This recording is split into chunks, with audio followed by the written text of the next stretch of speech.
नमस्कार मित्रांनो, माझं नाव केतक. माझं नाव यती. तुमचं स्वागत आहे तुमच्या आपल्या चॅनलमध्ये, ज्याचं नाव आहे KY TV. मी आशा करतो तुम्ही आमचा पहिला व्हिडिओ पाहिला असेल. तर पहिला व्हिडिओ आमचा जो होता तो बेसिकली जो आपला पॅगोडा आहे वेलापूरचा, त्याचं एक शॉर्ट ट्रिप नुसार एक व्हिडिओ काढला होता आम्ही. पण आज जो आहे, आज आमचं लोकेशन जे आहे ते खोपोली आहे.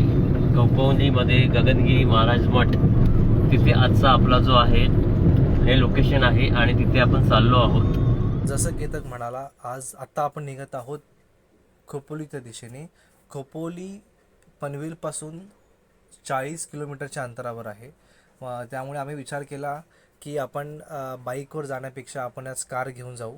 कारण आम्ही जसं बाहेर निघालो इतकं ऊन होतं, त्यामुळे विचार केला आपण आज बाईक नको, बाईकला जरा आराम देऊया, आज आपण गाडी घेऊन जाऊ. आणि शनिवारी असल्यामुळे थोडी गर्दी आम्हाला अपेक्षित होती, ती आम्हाला गर्दी भेटली, पळसफिफाट्यालाच भेटली. पण जसं आम्ही जास्त वेळ गर्दीत गेल्यामुळे, ट्रॅफिकमध्ये गेल्यामुळे आम्ही विचार केला की आपण एक्सप्रेस वे घेऊन थोडा वेळ वाचेल, जेणेकरून आपण जास्तीत जास्त वेळ आपल्या मठामध्ये आपण देऊ शकतो. त्यामुळे आम्ही एक्सप्रेस वे घेतला. खोपोलीला एक्सप्रेस वे घेतला तर आपला एक टोल द्यावा लागतो, 290च्या आसपास त्याची किंमत आहे. तसा टोल घेतला. आम्ही खोपोलीमध्ये शिरलो. खोपोलीमधून आतमध्ये एंट्री केल्याच्यानंतर 15 मिनिटाची ड्राईव्ह आहे, त्याच्यानंतर आपण मठामध्ये शिरतो. तर मठामध्ये गेल्यावरती इतकं छान वाटलं, म्हणजे स्वच्छता म्हणा, परत जे भावुक येतात किंवा जे भक्त येतात मठामध्ये, त्यांच्या सोयीसाठी खूप साऱ्या गोष्टी ठेवलेल्या आहेत. म्हणजे तुमचे जर बुटं आहेत, ते बुटं ठेवण्यासाठी एक जागा आहे, ते तुम्हाला टोकन देतात. तुमचं सगळं फिरून वगैरे झाल्याच्या नंतर, दर्शन वगैरे झाल्याच्या नंतर तुम्ही ते टोकन परत द्यायचं आणि तुमचे शूज घेऊन परत जायचं. त्याचबरोबर तिथे राहण्यासाठी सुद्धा जागा आहे भक्तांना. तिथे आध्यात्मिक गोष्टीला तुमच्याला जर कनेक्ट व्हायचं असेल तर तशा गोष्टींमध्ये ही जागा खूपच छान आहे. मेडिटेशन म्हणा, त्याच्यानंतर तुम्हाला जर काही उपचार करायचे असतील, आयुर्वेदिक उपचार, त्याच्यासाठी सुद्धा ही जागा खूप छान आहे आणि ते फ्रीमध्ये केलं जातं. त्याचबरोबर आम्ही जसं एंटर केलं तर त्याच्या आतमध्ये बऱ्याचशा ठिकाणी बघायचं होत्या. म्हणजे काय ठिकाणं जर अशी होती तर तिथे मोबाईल अलाउड नाही, त्यामुळे आम्ही तिथे शूटिंग नाही केली. बरेचशी लोकं होती जेणेकरून चोरून शूटिंग करत होती. पण आम्ही विचार केला की जे आपण दाखवू शकतो तेच दाखवू, बाकी सगळ्या गोष्टी आपण लोकांपर्यंत पोचवू ह्या व्हिडिओच्या माध्यमातून, बरोबर. त्याच पद्धतीने जेव्हा आम्ही एंटर केलं, दर्शन वगैरे घेतलं, आम्हाला एक अशी मूर्ती दिसली. लांबून असं वाटलं की ते गजाननगिरी महाराजच बसले. आम्हाला जवळ जेव्हा आमचा नंबर आला आणि गेलो, तेव्हा आम्हाला कळलं की ही मूर्ती आहे.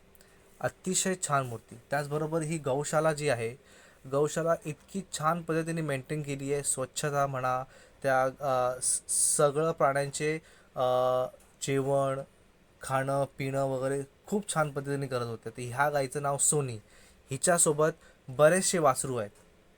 ह्यांना बघून मला इतकं छान वाटलं. ही जी पुढे येते वासरू, हिचं नाव आहे छकुली. तर हिच्याबरोबर आम्ही खेळत होतो. त्याचबरोबर काही वेळाने त्या सगळ्या पुढे आल्या आणि आम्ही जवळजवळ 15-20 मिनटं आम्ही ह्यांच्यासोबत स्पेंड केला. इतकं छान वाटलं. मुंबईला आपण राहतो, ह्यांना बघायला जास्त भेटत नाही, केव्हा तरी कुठेतरी आपण बघतो. पण जेव्हा तिथे मी गेलो, आम्ही तिथे एक्सप्लोअर केलं, त्याच्यानंतर ह्या दिसल्या, तर आम्ही बराचसा वेळ आम्ही ह्यांच्यासोबतच इथं होतो आणि खूप छान वाटलं. तुम्हीसुद्धा नक्की ह्या इथे व्हिजिट करा आणि जर तुम्ही येत असाल तर नक्की याच्यासाठी काहीतरी घेऊन या. त्याचबरोबर हे एक छोटंसं मंदिर आहे, जेणेकरून पूर्व, पश्चिम, दक्षिण, उत्तर चारही साईडला मूर्ती आहेत. आणि ही एक दुसरी मूर्ती आहे गजाननगिरी महाराजांचीच. मठाच्या दिशेनेच एक नदी वाहते, खूप छान पद्धतीने मेंटेन केली आहे. हे जे तिकीट आहे, हे महाप्रसादाचं तिकीट आहे. 20 रुपये शुल्क आहे आणि हा आहे महाप्रसाद. खूप छान डाळ भात चपाती भाजी आणि स्वीट. तुम्हीसुद्धा नक्की व्हिजिट करा गजाननगिरी महाराज मठ, खोपोली. व्हिडिओ आवडला असेल तर लाईक, शेअर आणि तुमचे कमेंट्स नक्की कळवा.